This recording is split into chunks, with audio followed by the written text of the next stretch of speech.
Salutations à tous, frères et sœurs, c'est toujours le frère Constant Moutati Timbe, toujours dans la continuité des messages et les exhortations par la manifestation de la grâce de Tété Loba, créateur unique et véritable, et par la permission du seul enseignant mandaté à notre époque, notre Mouledi Zulu Lasson. Nous allons encore aller dans Kalatambale, Bible, la Bible authentique, la véritable histoire de l'homme noir, la véritable histoire des patriarches et des matriarches, qui étaient tous des noirs. Donc le rouleau puissant pour la libération spirituelle, astrale et physique de l'homme noir et ceux qui ont l'amour de la vérité. Nous allons aller dans le livre de Wonja et le Mutopeda Mundi Wonja, donc un des Mutopeda Mundi envoyés par Loba par la manifestation de sa volonté à son époque. Donc Wonja est le véritable Esaïe dont ils ont trafiqué dans les Bibles actuelles classiques, mais son véritable nom, comme vous le savez maintenant, c'est Wonja, qui veut dire libre, la liberté. Et le livre le titre de son livre, donc entier, c'est prise de contact et vision du futur. Donc,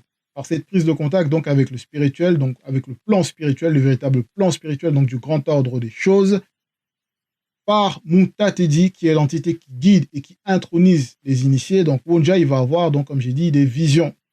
Il va avoir des visions de différentes époques, afin de pouvoir avertir le peuple, pour que le peuple ne marche plus dans la captivité spirituelle, mentale, morale et physique, même intellectuelle.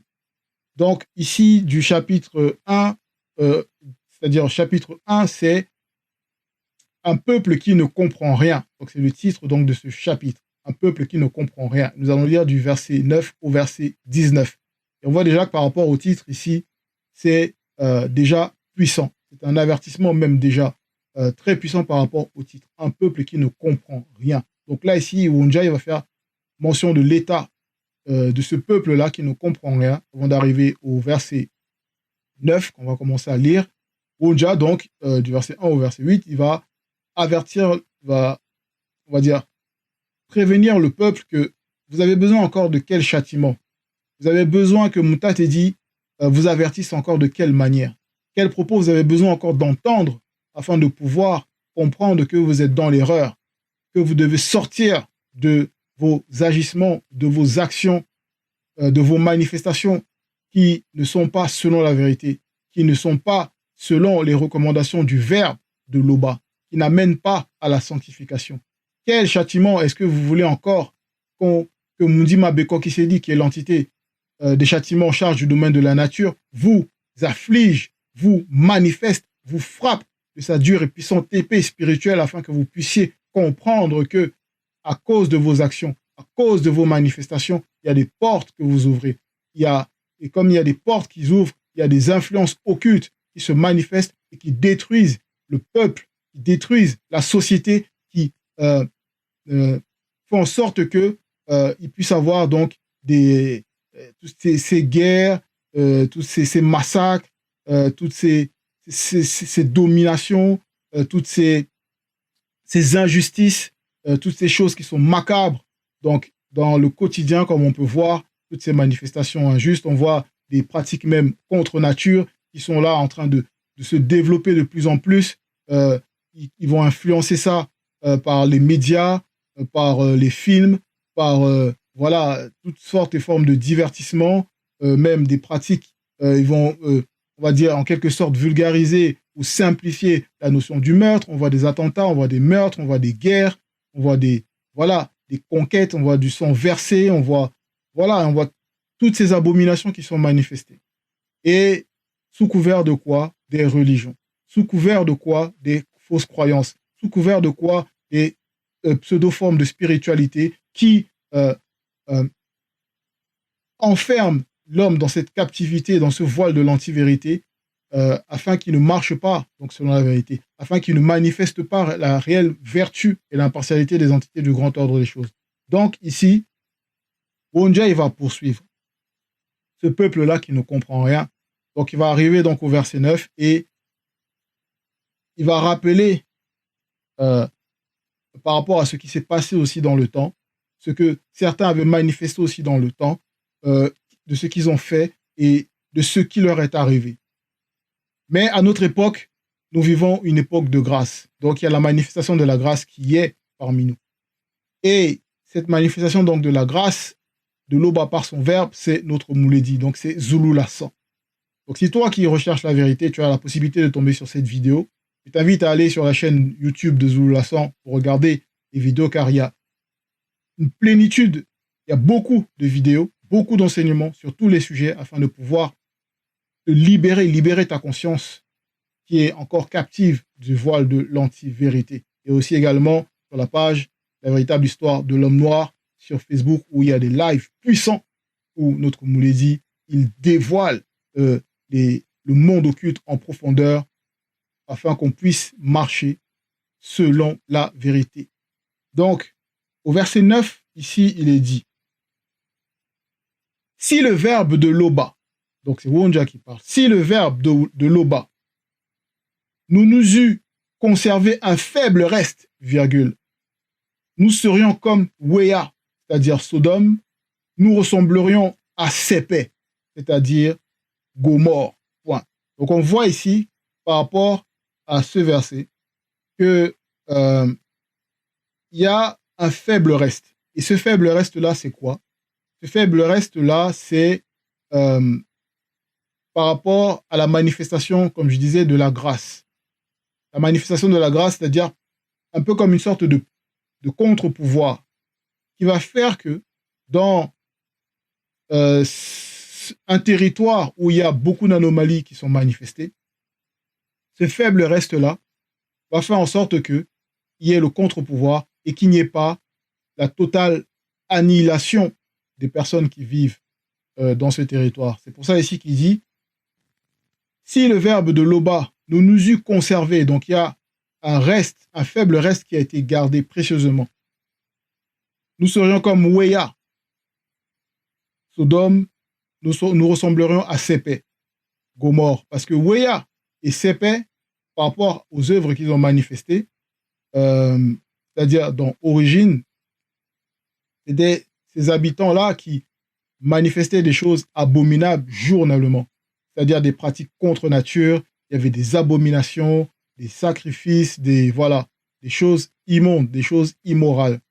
Et même par rapport à cette époque-là où le véritable Lot, qui est Mboti, qui est le neveu de Sango et Abraham, selon les Bibles classiques, les avait même avertis lorsque les deux veilleurs étaient venus à Wea,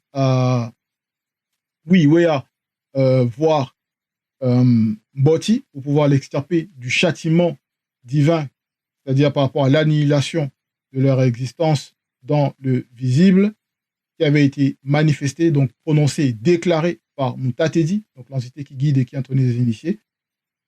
Ici donc, ces personnes-là, même avec l'avertissement que Mboti leur avait donné, de ne pas essayer de vouloir commettre des actes abominables par rapport aux deux hommes qui étaient en fait des veilleurs, mais dont ils ne savaient pas, qui étaient venus chez Mboti, eux qui voulaient déjà avoir des pratiques contre nature avec ces personnes-là, il leur a averti en disant que ne faites pas ça, car la loi spirituelle interdit ce genre de pratiques, c'est-à-dire d'homme avec homme ou femme avec femme, toutes ces abominations qui vont essayer qui manifestaient.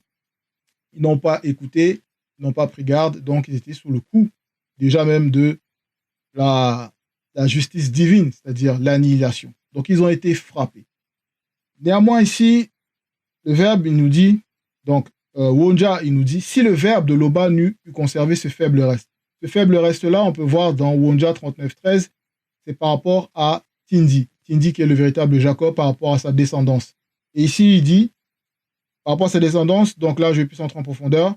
Pourquoi par rapport à Tindi ici? Parce que la vision que Wonja, il a eue ici, donc par rapport au début du chapitre, c'était par rapport à Longanapi et Soma. Longanapi, Soma, c'est-à-dire Soma qui est Juda, Longanapi qui est, ils vont dire Jérusalem, et ça se trouvait dans Wassé, Mutonga, donc l'Afrique centrale. Plus précisément au niveau de la région qui nomme actuellement Cameroun, mais le Cameroun était beaucoup plus vaste que ça et englobait beaucoup plus de territoires frontaliers de l'Afrique centrale. Donc c'était plus vaste que ça. Donc par rapport donc à ce qui s'est passé là-bas, par rapport à l'histoire de Tindi, donc Jacob, sa descendance, donc les 13 enfants qu'il y a eu, les 13 tribus de Tombouane Bila, parce que Tindi, lorsqu'il a remporté donc sa victoire, son combat dans le plan visible, spirituel même, il a porté le nom de Tombouanébila, qui signifie remporter la victoire. Et donc, de sa descendance, ses enfants, des générations, ce qu'on va appeler donc le peuple de Tombouanébila, donc ceux de Tombouanébila. Et donc ici, par rapport à Wonja, il va les avertir, parce que parmi donc Soma et Longanapi, les non-initiés de Soma et de Longanapi manifestaient des abominations, un comportement qui n'était pas selon le verbe, et qui, à cause de ce comportement-là, attirait la manifestation donc de la justice divine, comme elle a pu être manifestée par rapport à Wea Sepe, ou même par rapport à Ogine, lorsqu'il y a eu la première hybridation abominable, le métissage, c'est-à-dire de ce que les anges déchus se sont manifestés, et un groupe des anges déchus du troisième ordre se sont manifestés et ont apporté l'hybridation en couchant avec des animaux, en couchant avec des femmes noires non initiées de la lignée de Ponguiciel, d'où sont sortis les blancs et les sangs mêlés. Il y a eu des abominations, des massacres, du sang versé, des crimes abominables. Ici, il dit il y a un faible reste. Donc, cette manifestation de la grâce-là, ce contre-pouvoir-là. Donc, par la manifestation de la grâce de l'Oba. Wonja, il poursuit. Il dit au verset 10, écoutez Moutate dit l'entité, virgule, chef non initié. Sois attentif à la loi du verbe de l'Oba, peuple non initié. Donc, il recommande d'abord d'écouter Moutate dit. Donc, à travers ce que Wonja, le Mutopeda, nous dit, il parle de la part du Mundi. Quand il parle, donc c'est Moutate dit qu'on entend directement. Donc, il faut l'écouter. Il faut écouter les recommandations. Il faut écouter quand les messages ils sont manifestés. Il faut écouter les avertissements. Car c'est par ces avertissements, par la mise en pratique de ces avertissements, qu'on échappe non seulement du danger du monde occulte, qu'on est dans la protection du verbe de l'Oba, ce bouclier puissant qui va faire en sorte qu'on ne puisse pas tomber sous le coup du châtiment divin.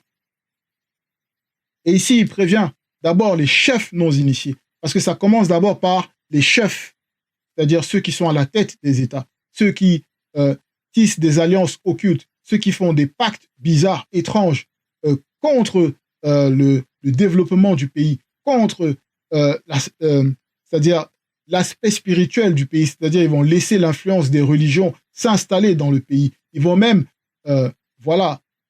mettre en avant, en avant ces religions-là.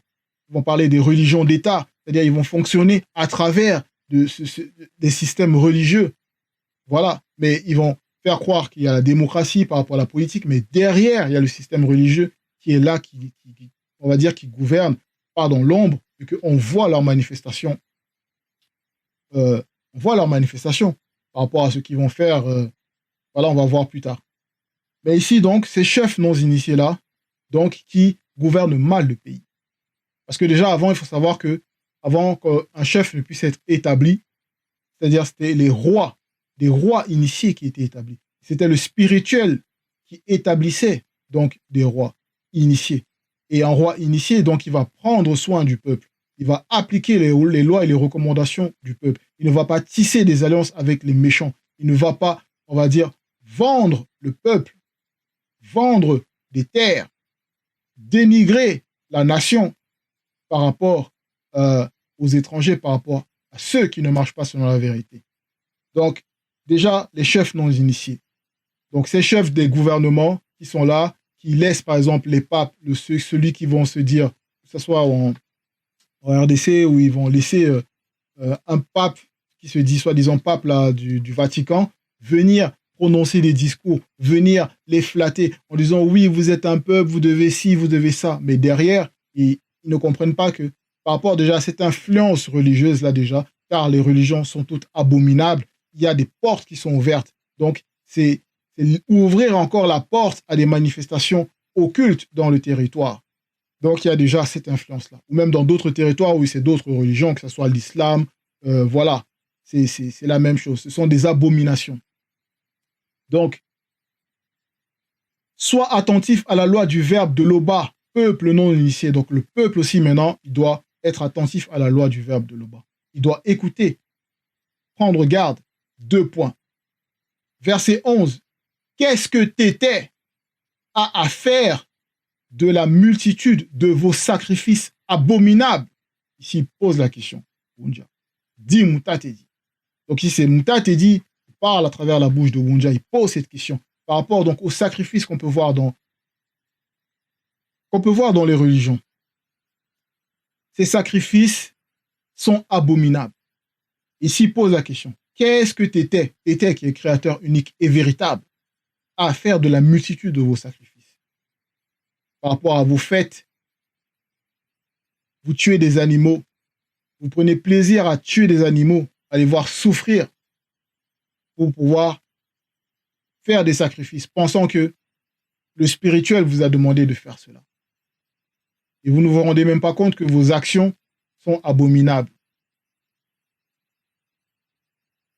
Tété, toujours dans le verset 11, Tété ne prend point plaisir au sang des taureaux, virgule, des brebis, virgule, des boucs et de tout autre animal, point. Donc, tous vos sacrifices d'animaux que vous allez faire, peu importe les animaux que vous allez prendre, vous allez faire passer sur le tranchant de l'épée, vous allez égorger, vous allez verser le sang. Le spirituel, c'est-à-dire, ce n'est pas selon la vérité. Les entités du grand ordre des choses ne prennent pas plaisir à cela. Le verbe de Loba ne prend pas plaisir à cela. Tété qui est au-delà de toute chose, ça ne l'intéresse même pas. Il est au-delà de tout ce qu'on peut imaginer ou même concevoir. Donc, il faut arrêter ça. Il faut arrêter. Ce sont les démons, c'est-à-dire c'est Satan, comme dit Mabobel, le mauvais esprit, les anges déchus, les démons, ils prennent plaisir à ça. Ils prennent plaisir à ces sacrifices. Qui prennent plaisir au sang versé. Parce que vous ne vous rendez pas compte que depuis des siècles, depuis des générations, vous continuez, vous perpétrez ces pratiques, mais quel est le résultat au niveau du territoire? Quel est le résultat au niveau de la conduite des personnes qui pratiquent ça? Toujours des guerres, toujours des conflits, toujours des contradictions, toujours des meurtres, toujours la jalousie. Donc voilà, toujours des comportements. Chacun veut essayer de s'élever, veut essayer d'élever une religion par rapport à une autre, une croyance par rapport à une autre. Et il ne voit même pas les anomalies qu'il y a dans ces pratiques-là. Comment est-ce que le créateur qui va créer la créature, par la manifestation de sa volonté, il va encore demander à une autre créature de tuer cette créature pour lui offrir? Mais ça n'a pas de sens. Ça n'a pas de sens. Donc, on peut même voir dans le livre de Lévitico, donc Belé, Lévitico, du chapitre 1 du verset 2 au verset 4, où il est dit « Mouta Tedi l'entité, ordonna à Boussi, qui est le véritable Moïse, de communiquer au peuple les prescriptions suivantes, 2 points.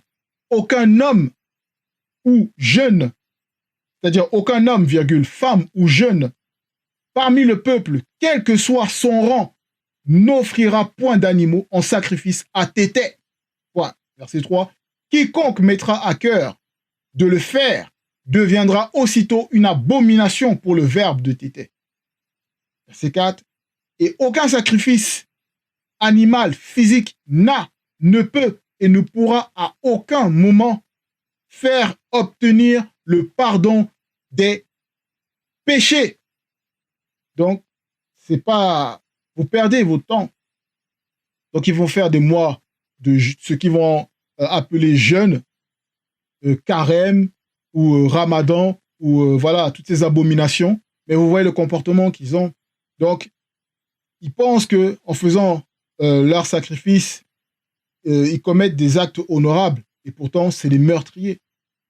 Parce qu'ils sacrifient l'animal, ils ne le tuent pas juste pour, par rapport à un besoin, mais pour en sorte d'offrande, donc de rituel par rapport à leur fausse divinité. Or, selon la vérité, c'est interdit. C'est une abomination. Donc, arrêtez ça. Arrêtez ça. Verset 12, il est dit, quand vous venez vous présenter avec des sacrifices, virgule, Qui vous demande de souiller la terre de vos ancêtres? Ici, ancêtres, c'est avec A majuscule. Donc, ce n'est pas les ancêtres non initiés ou non initiés rebelles. Ce sont les véritables ancêtres, ceux qui ont marqué l'histoire. Donc, Kalatambale, ceux qui ont marché selon la vérité. Les véritables patriarches, les matriarches, les guerriers, les guerrières, les prophètes, les prophétesses. Pas ces ancêtres-là qui ont été mis sous esclavage. Pas ces ancêtres-là dont on fait allusion ici, se sont rebellés contre la vérité. Donc, la terre, déjà, qui a même rejeté la première hybridation manifestée par les anges déchus du troisième ordre quand ils sont venus. Ils ont souillé, donc, voilà, par leur pratique de ce que les premiers blancs, les sangs mêlés, les démons, ceux qui pratiquaient, les abominations qu'ils pratiquaient, il y a eu le châtiment, déluge, donc balayage, annihilation. Woya et Sepé, ils ont, pareil, manifesté du n'importe quoi. Il y a eu une pluie de soufre, donc de feu, envoyé par Mudima Beko qui s'est dit balayage, annihilé. Donc il y a des exemples de ce qui s'est passé, de ce qu'il y a eu l'intervention divine par rapport au châtiment. Mais vous ne voulez toujours pas comprendre. Vous ne voulez toujours pas comprendre. La terre, oui, comme j'ai dit, l'a rejeté. Donc Béboté dit 8-1 à 4 pour ceux qui ont Bible et qui souhaiteraient aller plus en profondeur, aller lire là-bas. Donc dans Bible. Et ici, on va poursuivre. Au verset 13, il est dit « Cessez de répandre vos vaines offrandes sur le sol de Wassé. » 2 points. Nous en avons horreur. L'encens utilisé pour les rassemblements de culte dédiés aux démons, virgule. Les sabbats, point virgule. Tout ceci est de la sorcellerie. Donc vous voyez, dans les religions, ils vont dire que oui, ils vont dire, oh non, telle pratique la sorcellerie, telle pratique la sorcellerie, mais ils ne se rendent pas compte que eux-mêmes, dans leur système religieux, ils sont dans la sorcellerie, à pratiquer donc des sacrifices, à pratiquer des offrandes, même si vous n'allez pas égorger un animal, même si vous n'allez pas tuer un animal, que ce soit même des sacrifices végétaux, ou voilà, offrir des légumes, ou voilà, ou bref, tout ce qui va, vous allez vouloir offrir par rapport à vos divinités, tout ça, c'est une abomination. Toutes vos offrandes là, sur le sol de Wassé, c'est une abomination. Vous allez voir, ils vont être là, à tourner avec leurs encens, ou c'est dans les maisons, ils vont mettre ça, les encens, cette odeur immonde là qui va... C'est insupportable. C'est horrible. C'est horrible. C'est vraiment horrible. Et les sabbats, donc là, ils vont faire des jours au niveau de la semaine en disant oui, ça c'est tel jour, leur divinité s'est reposée. Ils vont dire Dieu s'est reposé. Vous voyez déjà que s'il a besoin de se reposer, c'est une créature. Or, tout appartient à l'Oba. Tout appartient à l'Oba. Donc tout ceci, c'est de la sorcellerie. Verset 14, il est dit, nous, entre parenthèses, tous ceux du grand ordre des choses, donc les entités du grand ordre des choses, sommes contre vos cérémonies occultes, donc toutes vos cérémonies-là. Que ce soit des messes, des prières, ou qui sont en fait même des incantations. Ils sont là, ils vont faire des 10 prières par jour selon eux, ils vont répéter les mêmes choses, mais leur comportement ne change pas. Ils manifestent toujours des abominations. Vos pèlerinages, fêtes de Pâques, oui, Pentecôte, jour du sabbat, comme j'ai dit, même les fêtes pain sans lever, tout le système qui est établi par rapport aux religions, toutes les pratiques dans les religions sont abominables. Sont abominables. Verset 15. Quand vous étendez vos mains, donc vous allez voir, ils vont être là, ils vont se mettre à genoux, d'autres vont poser le front, d'autres vont être là, ils vont lever les mains en direction du ciel. Voilà ce qui est dit. Le verbe de Tété ne vous écoute point. Quand vous multipliez les prières, donc vos incantations là, d'autres ils vont prendre des chapelets, ils vont être là, ils vont vouloir réciter leur prière bizarre là. Tout ça, ça ne sert strictement à rien parce que vous ne priez pas selon la vérité. Vous ne faites que répéter des paroles même déjà qui sont trafiquées, qui n'ont pas de sens déjà, qui n'amènent pas la sanctification, qui n'amènent pas à marcher, à manifester la vertu et l'impartialité des entités du grand ordre des choses. La preuve, quand vous allez manifester vos prières, vos incantations, vous êtes là, vous allez avoir des sensations, et quelques instants après, vous allez voir un autre, vous allez le mépriser, vous allez l'insulter. S'il ne fait pas partie de votre religion, s'il ne veut pas marcher comme vous, vous allez essayer de le forcer à marcher dans vos religions, à faire vos pratiques, sinon vous allez vouloir qu'il quitte là où vous habitez, ou si vous allez vouloir qu'il ne s'approche pas de vous. Vous allez vouloir toujours faire la guerre, vous allez faire, selon vous, le djihad, vous allez faire toujours essayer de répéter ce que vos ancêtres, déjà ceux qui étaient dans ces religions-là, ils ont fait l'inquisition papale, tous ces trucs pour pouvoir toujours essayer de dominer l'autre, d'amener l'autre à être soumis par rapport à vos religions, par rapport à vos divinités, alors que derrière, ce sont des démons qui agissent. Donc, vous voyez, on va reprendre le verset 15. Quand vous étendez vos mains, virgule, le verbe de tété ne vous écoute point. Quand vous multipliez les prières, il ne les reçoit point. Vos mains sont pleines de sang, point, donc de péché, d'actes abominables. Donc on poursuit au verset... Et oui, effectivement, avant d'aller au verset 16, vous voyez même que, si on prend même l'exemple par rapport à tous ceux-là qui sont dans les religions, selon qu'ils vont dire par rapport à la population actuelle, ils vont dire où c'est 7 milliards ou 8 ou même 10 milliards, en fonction des chiffres qu'ils peuvent donner. Vous voyez, dans ces religions-là, ils sont nombreux, ils sont des milliards, ils manifestent des prières, mais vos prières, vous ne voyez même pas que ça n'a aucune puissance. Parce que si on prend l'exemple de Mboti, donc le véritable neveu de Sango, dans son territoire où il était à Ouéa, le châtiment qui a été manifesté, c'était par rapport à quoi? Sachant que Mboti, c'était un initié. Un initié. Donc c'est la plainte de son esprit que les Bam Loloma Bakombedi, donc les anges gardiens, ont porté spirituellement. Et ça a été entendu. Ce cri, cette plainte-là, et il y a eu le châtiment qui a été manifesté. Et vous, vos prières, là, vous priez, mais vos états ne changent pas. Il y a toujours des anomalies dans vos communautés. Autant, vous vous dites nombreux. Vous pensez que c'est le nombre qui va faire la qualité, qui va faire que vous allez marcher, que c'est le nombre qui va manifester la sanctification? Non. C'est selon le verbe, on poursuit.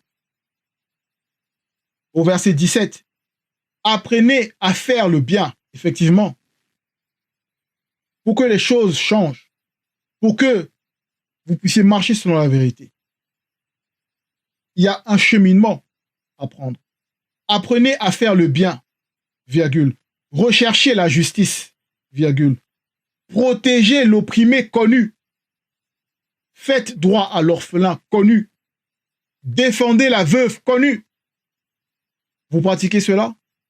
Vous pensez peut-être que vous le faites, mais quel est le fond de votre pensée quand vous essayez de manifester ça? Quand vous essayez de faire le bien? Toujours par intérêt pour votre cause abominable, religieuse.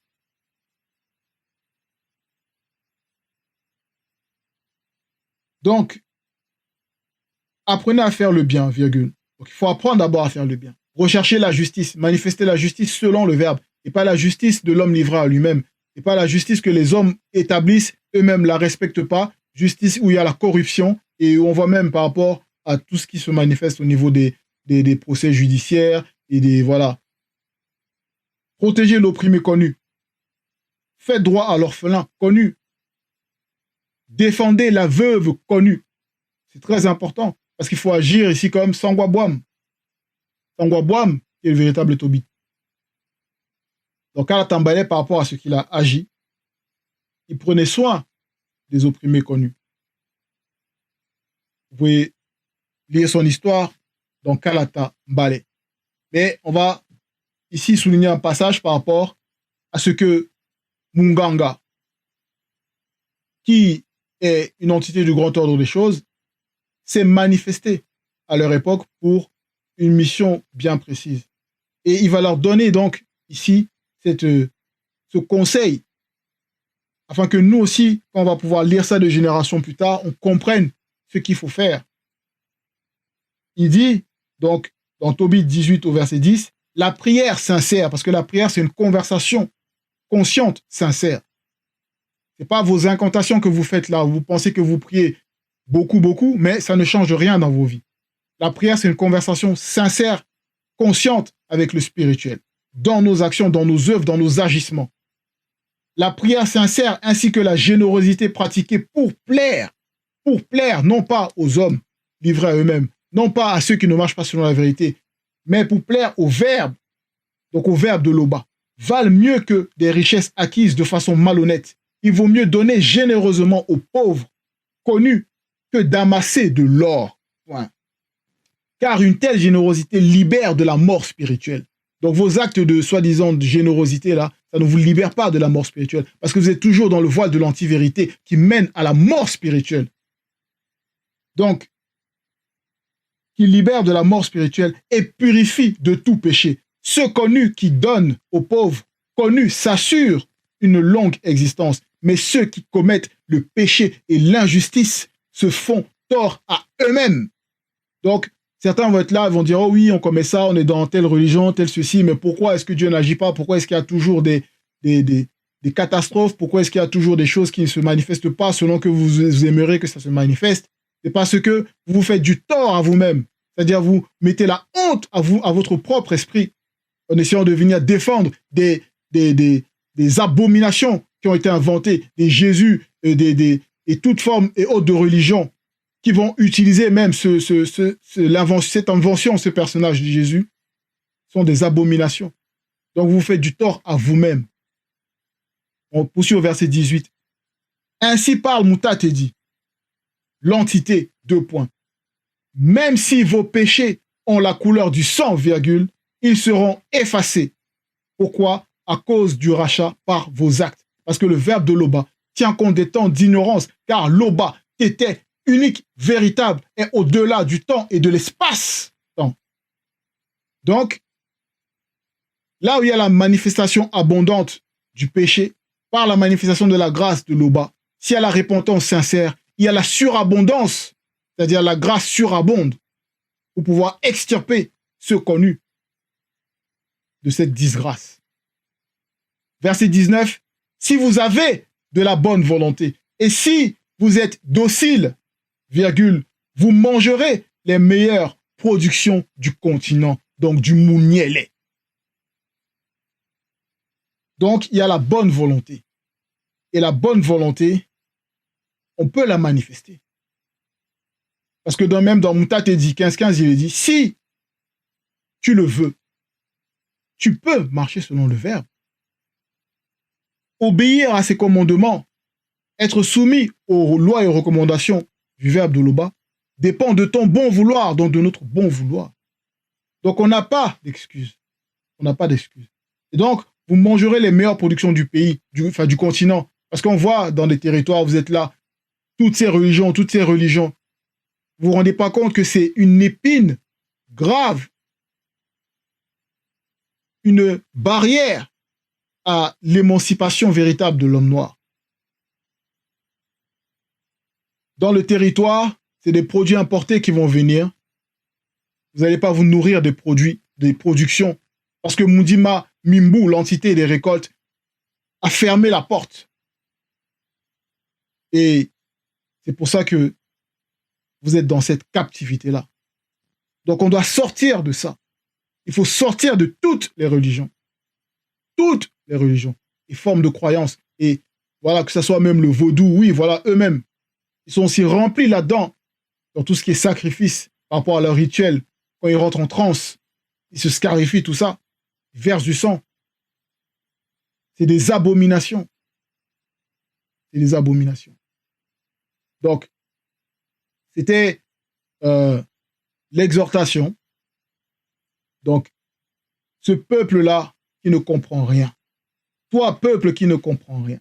Toi, homme noir, qui ne veut pas sortir de cette captivité spirituelle, prends garde. Le verbe de Loba ne t'attend pas.